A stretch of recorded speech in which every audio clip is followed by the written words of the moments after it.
आमच्या Venkatesh Nandanvan, Venkatesh little heart, Venkatesh solid, Venkatesh paradise या site मध्ये दिवाळी निमित्त बुकिंग करणाऱ्या ग्राहकांना खास सवलत। साई डेव्हलपर्स निर्मित अत्यंत कमी दरामध्ये सासवडमध्ये प्रथमच हिवरकर मळ्यामध्ये रेसिडेन्सी झोन मधील 1-2 गुंठ्याचे बंगलो प्लॉट उपलब्ध। Amenities separate electric DP, drainage line, main road 40 फुटी डांबरी रस्ता, अंतर्गत 15 फुटी डांबरी रस्ता, सर्व सोयींयुक्त 1 ते 2 गुंठ्यांचे रेडी प्लॉट कमीत कमी किमतीमध्ये। सर्वसामान्य लोकांना परवडेल असे स्वप्नातले घर बंगले बांधण्यासाठी आजच संपर्क करा। साई डेव्हलपर्स, आमचा पत्ता हिवरकर मळा सासवड, सर्वे नंबर 53/14। अधिक माहितीसाठी संपर्क मोबाईल 9850 53 39 06 आणि 9890 01 79 28।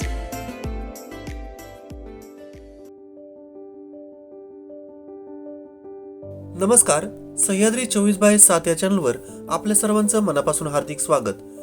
भाजप नेते उच्च व तंत्र शिक्षण मंत्री चंद्रकांत दादा पाटील, दौंडचे आमदार राहुलजी कुल, भाजप जिल्हा अध्यक्ष वासुदेव नाना काळे, बारामती लोकसभा समन्वय जालिंदर भाऊ कामथे, बारामती लोकसभा प्रभारी पडळकर, पुणे जिल्हा मध्यवर्ती सहकारी बँकेचे अध्यक्ष डॉक्टर दिगंबर दुर्गाडे सर, सोमेश्वर कारखान्याचे व्हाईस चेअरमन बाळासो कामथे, माळेगाव साखर कारखान्याचे माननीय चेअरमन रंजन काका तावरे, भाजपचे तालुका अध्यक्ष निलेश जगताप, भाजपचे जिल्हा उपाध्यक्ष गंगाराम दादा जगताप, जिल्हा परिषद सदस्य दत्ताशेठ झुरंगे, विजय कोलते, दत्ता आबा चव्हाण, राष्ट्रवादी अध्यक्ष माणिकराव झेंडे, माजी आदर्श जिल्हा परिषद सदस्य सुदामराव इंगळे, पंचायत समिती पुरंदरच्या माजी सभापती रत्नप्रभा भगत, गौरी कुंजीर, भाजपचे पदाधिकारी सचिन लंबाते, गिरीशप्पा जगताप, सचिन पेशवे, अजिंक्य भैया टेकवडे, कृषीभूषण महादेव शेंडकर, गणेश मेमाने, संदीप देवकर, संजय माने, राजेश कोलते, हनुमंत काळाने, विशाल भाऊ कुदळे, उमेश चव्हाण, गोरखभाऊ मेमाने कुदळे, प्रकाशभाई भोईटे, हनुमंत कापरे, पप्पू राऊत, साके जगताप यांच्यासह पुरंदर हवेली येथील ग्रामस्थ महिला मोठ्या प्रमाणात या कार्यक्रमाच्या प्रसंगी उपस्थित होते। आपण पाहतात सह्याद्री 24/7। आमचा चॅनल सबस्क्राईब करायला विसरू नका। धन्यवाद। वाढदिवसाच्या अधिष्ठ चिंतनाच्या निमित्तानं उपस्थित त्यांच्यावर प्रेम करणारे सर्वच व्यासपीठावरील मान्यवर, सर्व ज्येष्ठ मंडळी, तरुण वर्ग, महिला भगिनी, उपस्थित बंधू भगिनी, प्रथमतः भाऊंना मी वाढदिवसाच्या मनपूर्वक हार्दिक शुभेच्छा व्यक्त करतो। ज्यांनी अतिशय प्रतिकूल परिस्थितीमध्ये आपल्या जीवनाची सुरुवात केली आणि उद्योग व्यवसायापासून राजकारणामध्ये यश मिळवलं आणि त्याच्यामध्ये आपण सगळेजण त्यांच्या पाठीशी भक्कमपणे उभे राहिला। आता अजिंक्यच्या रूपानं नवीन पिढी सुद्धा एक चांगलं सामाजिक काम सुरू करते आणि भाऊंच्या क्षमतेपेक्षाही त्याच्यामध्ये म्हणजे प्रत्येक वडिलांना आपल्या मुलामध्ये क्षमता जास्त असली तर त्याचं दुःख होण्याच्या ऐवजी आनंदच असतो। त्यामुळे त्यांच्या पिढीमध्ये त्यांनी उभारणी केली। त्या उभारणीचा शिखर उभं करण्याचं काम माझी किंवा त्याचे सर्व सहकारी करतायत याचा मला आनंद आहे। कोलते साहेबांनी सगळ्याचा आढावा घेतलेला आहे।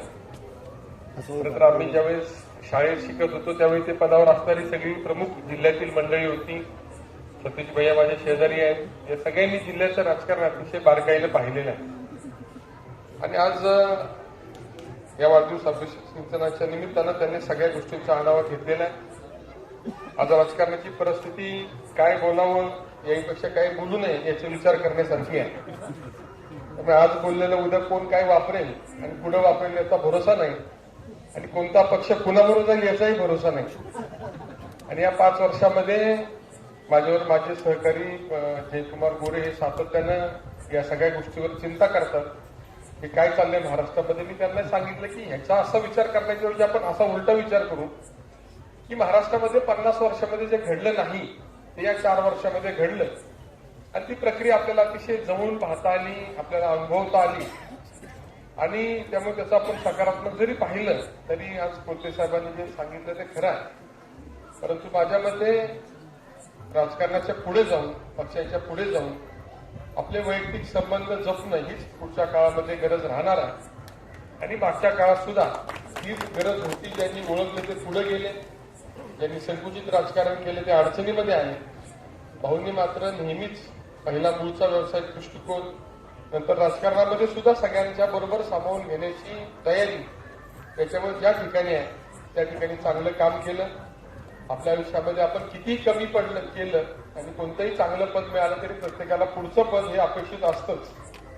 परंतु ते विचार करणं चुकीचं जरी नसलं तरी आहे, या ठिकाणी लोकांनी काम करण्याची संधी दिली, त्याच्यामध्ये सुद्धा समाधान मानलं पाहिजे या विचाराचा मी कार्यकर्ता आहे. आणि भाऊंनी ते नेहमीच मानलं. यश आलं तरी जमिनीवर पाय ठेवले, अपयश आलं तरी नाराज न होता दुसऱ्या दिवशी लोकांची सेवा सुरू केली आणि आपली सामाजिक बांधिलकी त्यांनी सातत्यानं जपली. आणि तोच विचार खरं तर आपण सगळ्यांनी या ठिकाणी करण्याची आवश्यकता आहे. मला यायला थोडा उशीर झाला. लोकसभेचं वातावरण आहे, परिसरातील कोण कुणावर आहे हे पहिल्यांदा मी स्टेजवर गेल्यानंतर विचारतो. त्यामुळे कोलते साहेब कोणावर आहे हे मी पहिल्यांदा त्यांचं भाषण सुरू असताना विचारलं. ती परिस्थिती आज आहे. परंतु तरी सुद्धा आज आपण सगळेजण या सगळ्या गरमागरमीमध्ये सगळ्या पक्षाची मंडळी आज भाऊंना शुभेच्छा देण्यासाठी उपस्थित आहे. हेच त्यांच्या आयुष्याच्या वाटचालीतलं यश आहे असं म्हणलं तरी वावगं ठरणार नाही. त्यांनी पुढच्या काळामध्ये आपलं सामाजिक ध्येय ठेवून राजकारण हे जरी त्याचं आपलं ध्येय साध्य करण्यासाठी एक माध्यम असलं तरी त्यांनी आज भारतीय जनता पार्टीच्या माध्यमातून आपलं काम पुन्हा नव्यानं सुरू केलेलं आहे. आम्ही सगळेच त्यांचे सहकारी त्यांच्या खांद्याला खांदा लावून या जिल्ह्यामध्ये चांगलं काम करण्याचा प्रयत्न करतोय.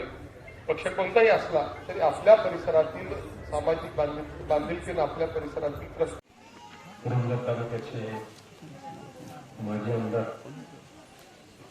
आपल्या सर्वांचे लाडके आदरणीय अशोक भाऊ टेकोडे यांचा 61वा वाढदिवस या ठिकाणी साजरा होत असताना या ठिकाणी उपस्थित असलेले अशोक भाऊंचा आमचा संबंध जास्तीत जिव्हाळ्याचा या 8-10 महिन्यामध्ये आहे. पूर्वी आम्ही एकमेकाच्या विरोधामध्ये काम करायचो. ज्यावेळी संबंध आल्याच्या नंतर असं लक्षात आलं की माणूस सगळ्या चांगल्या गोष्टी सांगत असतो. म्हणजे ज्या मोठेपण जे मिळवत असतं किंवा मी किती मोठा आहे, मी किती काय असं सगळं सांगत असतं. पण ही पूर्वीची पार्श्वभूमी आहे ना, समाजात सांगणारे 2% लोक असतात आणि असे जे खरं सांगणारे लोक असतात त्यांनाच आपण आदर्श मानतो. अशोक भाऊंनी मला सांगितलं की 16 वर्ष वय असताना शाळेच्या पुढे होतो, पण ट्रकचा व्यवसाय वडिलांनी चालू केल्याच्या नंतर इतर कोणाला ड्रायव्हर लागला तर 16 वर्षामध्ये ट्रक घेऊन मुंबईला जायचो. त्या वेळच्या म्हणजे आत्ताचे ट्रक जे परिस्थिती नव्हती सांगितली आणि ते करून सुद्धा जे काय केलं तर त्याच्यात त्यांना कुठे अपयश आलं नाही. तर ते करत असताना जिल्हा नियोजन मंडळाचे ते अध्यक्ष झाले, त्याच्यानंतर पीडीसी बँकेचे संचालक झाले, त्याच्यानंतर पीडीसी बँकेचे चेअरमन झाल्याच्या नंतर आदरणीय पवारसाहेब असतील किंवा अजितदादांचे ते लाडके असायचे. अजितदादांनी त्यांना पुरंदर तालुक्यामध्ये विधानसभेचं तिकीट दिलं आणि त्यामध्ये त्यांनी यशही संपादन केलं. कारण त्यावेळी परिस्थिती अशी होती की आदरणीय लोकनेते दादासाहेब जाधवराव म्हटलं की त्यांना हरणं हा विषयच नसायचा. कोणाला कोण हरणाऱ्याची चर्चा जास्त असेल. आमदार झाल्याच्या नंतर सुद्धा ते कुठे हरत न जाता कार्यकर्त्यांना ताकद देत राहिले.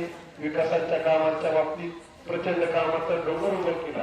परंतु त्याच्यानंतर त्या ठिकाणी तिकीट न देता अशोक भाऊंना थांबायला लागले.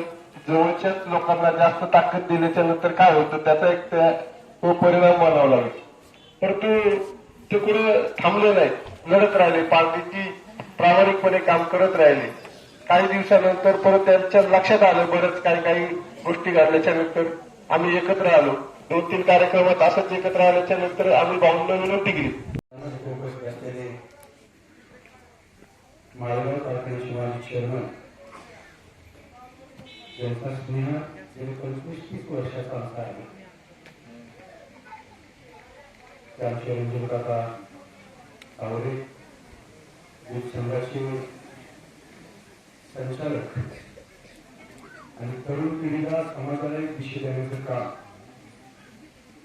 ज्यांनी त्या पश्चिम भागात निश्चितपणे चांगलं केलं ते गंगारामजी जगवायत आहेत.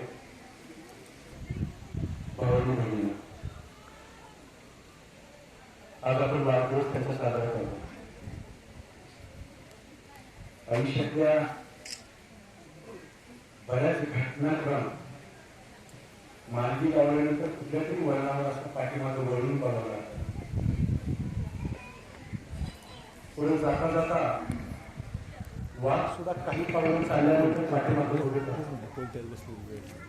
तसं वाढदिवस हे जीवनातल्या पाठीमागं बघणाऱ्या आयुष्यातल्या आपल्या सुखदुःखाला जागा करणाऱ्या सगळ्या घटनाक्रमाला आठवण करणारा हा एक क्षण आहे. अशोक भाऊ जिल्ह्याच्या वाहतूक ट्रक मोटर वाहतुकीच्या अध्यक्षपदासाठी उभे राहिले होते. त्यावेळेस त्यांच्याबरोबर हिरवून आणि सगळी धावत होतं. त्यांचा सन्मान माझा गेल्या 35 वर्षातून 40 वर्षातून पडला. संस्था नीट आणि अधिक माहिती स्टेट याही दोन्ही संस्था त्यांनी अतिशय उत्तम पद्धतीने चालवण्याचा प्रयत्न त्या ठिकाणी केल्याचा आपल्याला सातत्याने दिसतो. सातत्याने जनसंपर्क प्रत्येकाच्या सुखदुःखामध्ये त्या ठिकाणी हजर राहणं, त्या सगळ्यांना त्या ठिकाणी मदत करणं आणि त्याचं रूपांतर त्या ठिकाणी संघटना बांधण्यासाठी करणं हे सातत्याने ते करत आले. मला आठवतं 1997 मध्ये जिल्हा परिषदेचं झालं. तर जिल्हा परिषदेचं होत असताना गावगाव त्या ठिकाणी आम्ही प्रचार करायला जात होतो. तर भाऊ माझ्याकडे होते आणि समोर असतील दत्ताबाई त्यावेळेस माझ्यावर होते, शिवराज सावंत असतील, मानस असतील, मी समोर तीन सगळे त्या ठिकाणी माझ्यावर होते, ते भरकडे होते.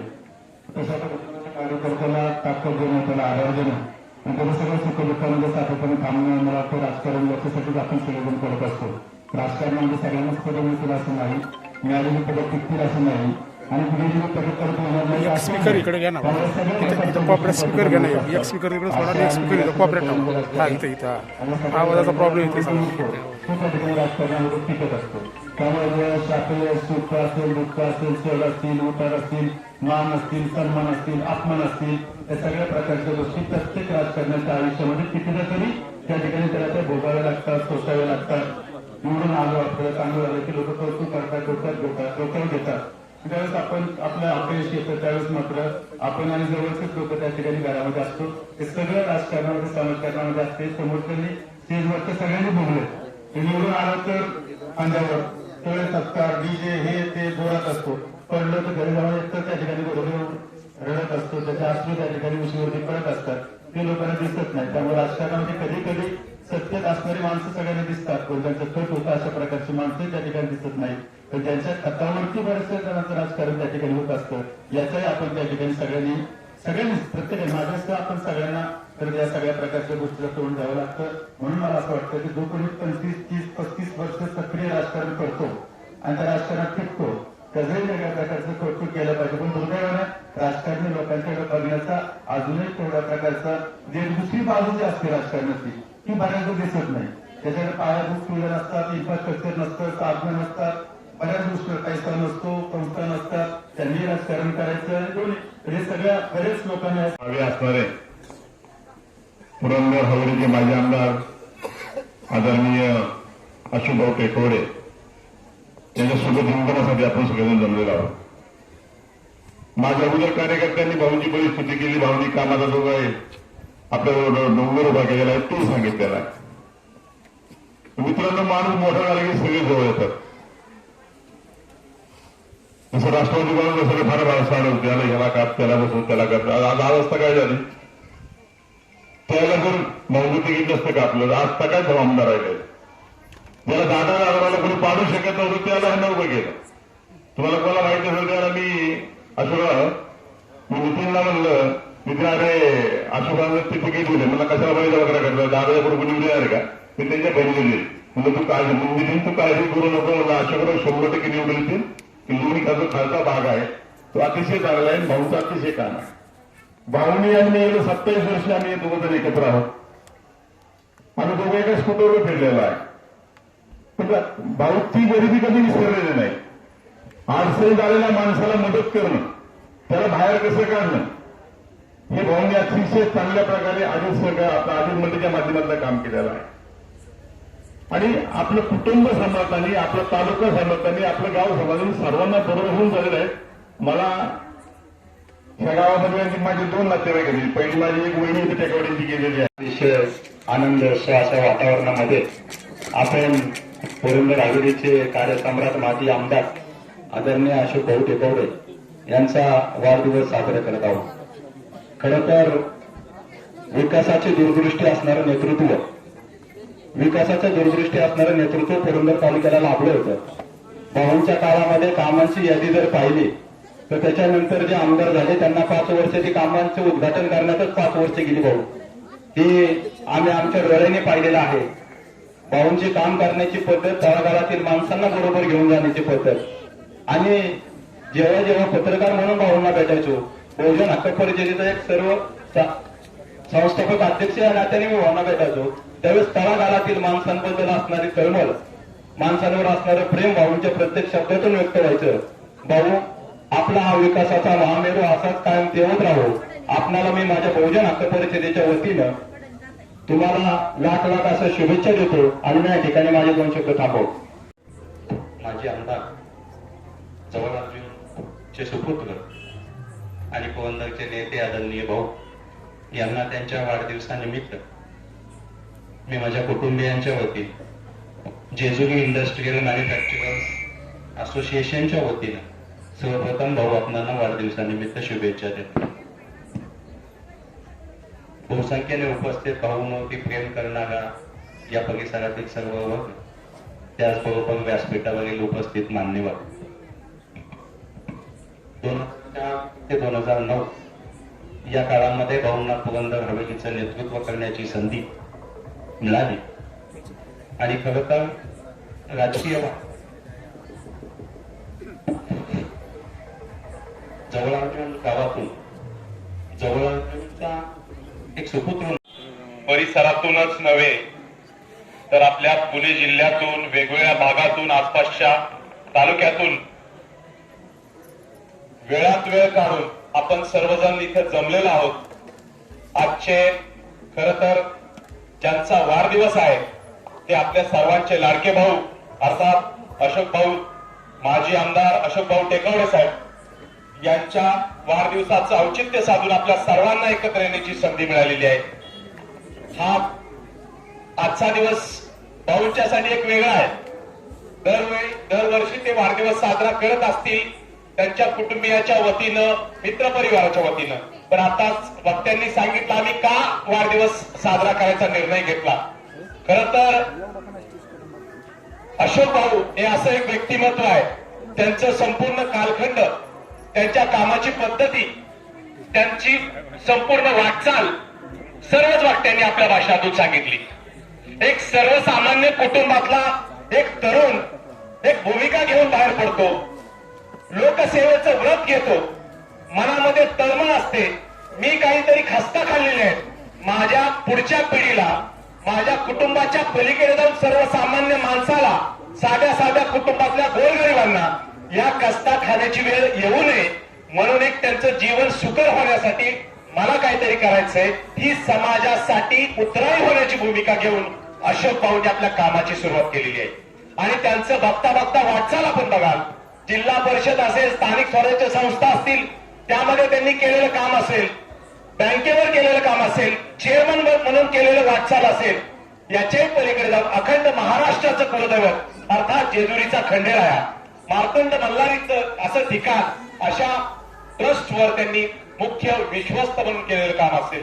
या संपूर्ण कालखंडात पद तर मिळतात, अनेक मंडळी अनेक पद उपभोगतात, त्याच्यातून त्यांना काही फायदे होतात, परंतु त्यांच्या पदाचा फायदा घेऊन सामान्य माणसाचं जीवन सुखकर करणं, आनंदी करणं, समाधानी करणं यासाठी धडपडणारं एक व्यक्तिमत्व म्हणून आपल्या सर्वांचे स्नेही मित्र, आदर्श मार्गदर्शक असे साथीदार असं आपण म्हणूया, असे अशोक भाऊंचं काम आहे. त्या संपूर्ण कालखंडात त्यांच्यावर प्रेम करणारे ते सर्व जपलेले, आणखी काही येत राहत आहेत. सर्व मान्यवर येत आहेत. भारतीय जनता पक्षामध्ये नुकतंच त्यांनी कामाला सुरुवात केलेली आहे. लक्षात घ्या, पक्ष, गट, तर संघटना ही फक्त माध्यम आहे. शेवटी माणूस हाच केंद्रबिंदू आहे.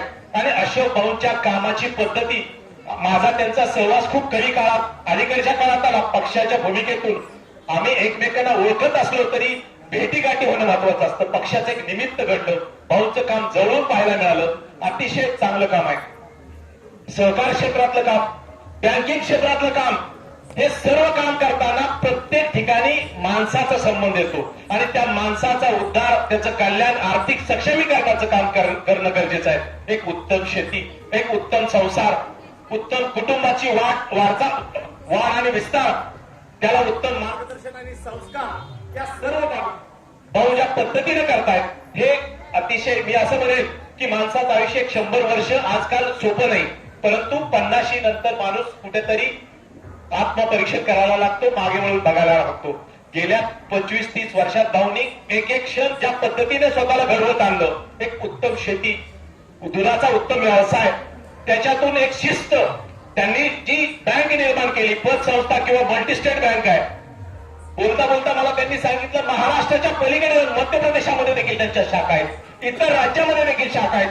अरे, जिरायत भागातला शेतकऱ्याचा एक पोरगा महाराष्ट्राच्या पलीकडे जाऊन सहकाराचं आणि बँकिंग क्षेत्रातून एक शिस्तबद्ध काम करतात आणि एक आदर्श काम करतात, ही आपल्यासाठी अतिशय एक चांगली बाब आहे. भाऊ, आपण ही आपली वाटचाल अशीच चालू राहणार आहे. भारतीय जनता पक्षामध्ये, भारतीय जनता पक्षाचा एक पदाधिकारी म्हणून मी आपल्या समोर आज उभा आहे. भाऊंना शुभेच्छा देण्यासाठी उभा आहे. हे करत असताना भारतीय जनता पक्षाच्या शीर्षस्थ नेतृत्वाने, म्हणजे देशाचे राष्ट्रीय अध्यक्ष माननीय JP नड्डाजी यांच्या उपस्थितीत बालगंधर्व सारख्या पुण्यातल्या महत्वाच्या ठिकाणी भाऊचा भारतीय जनता पक्षामध्ये प्रवेश झाला. अतिशय चांगला सोहळा झाला. त्या दिवसापासून भाऊ एक वेगळ्या पद्धतीने कामाची एक ते दूरदृष्टी ठेवून काम करतायत. नवीन ठिकाण असतं त्यावेळी थोडा वेळ लागतो. भाऊ, आपल्याला थोडं या पिचवर सेट होण्यासाठी वेळ लागतो.